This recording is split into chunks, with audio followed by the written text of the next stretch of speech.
Pip had a train, a wooden train, red, shiny, perfect, 3 carriages, a little wooden chimney on top, very important looking. Pip loved this train very much.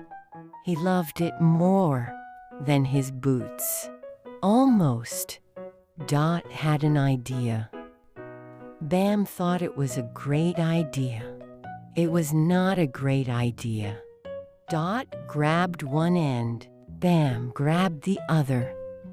They pulled. For exactly 3 seconds, this was wonderful. Then, crack.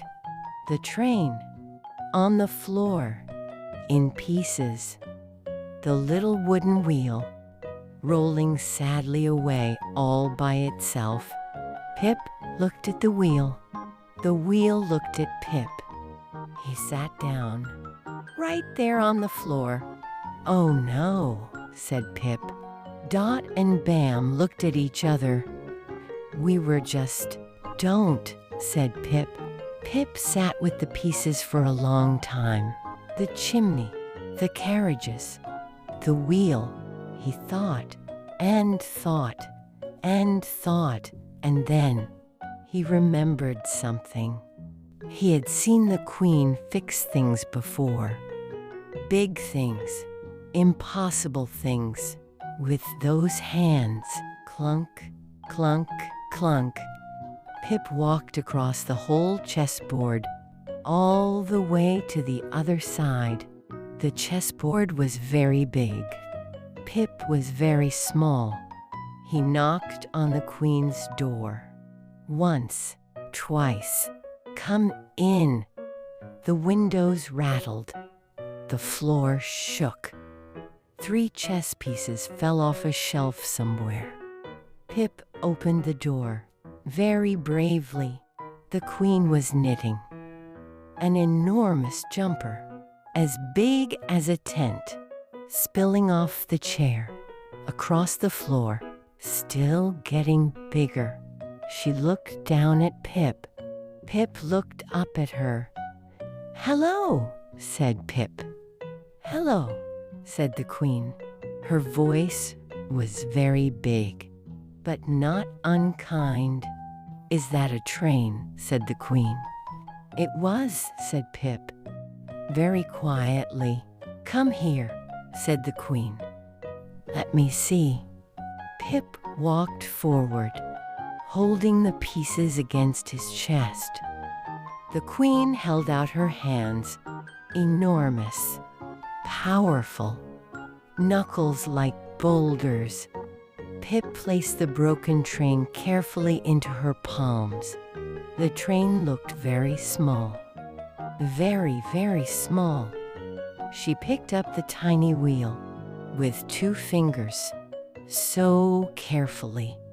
"I see," said the Queen, and then, very softly, "I've got you," said the Queen.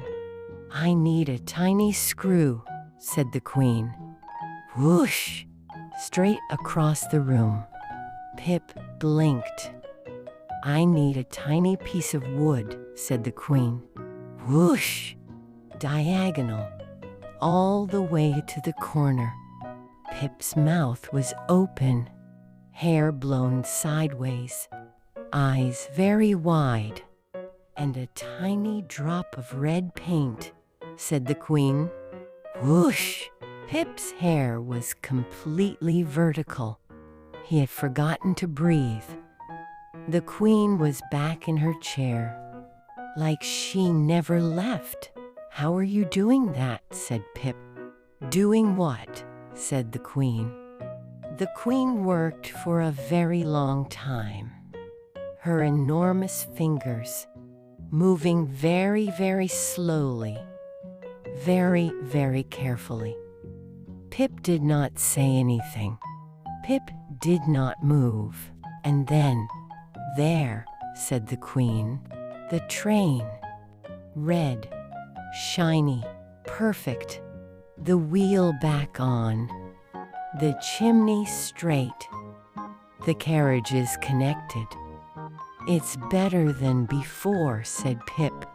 "Yes," said the Queen, very quietly, very pleased. "Do you want to play?" said Pip. The tiniest smile. "Show me," said the Queen. Pip put the train on the floor. He pushed it, rolling perfectly across the chessboard, red and shiny. The Queen reached out one enormous finger and pushed it back, and that was the game. Back and forth, back and forth. The Queen's knitting. Forgotten. Pip, not thinking about the broken train anymore. Do you know what's special about the Queen? She can go straight. She can go diagonal. She is the most powerful piece on the whole board. But today, she used those powerful hands to fix something very small. And then she pushed a tiny red train back and forth, because that's what you do when someone needs you. Well done, Queen. Well done, Pip. Well done, you. We shall see you next time at the White Castle.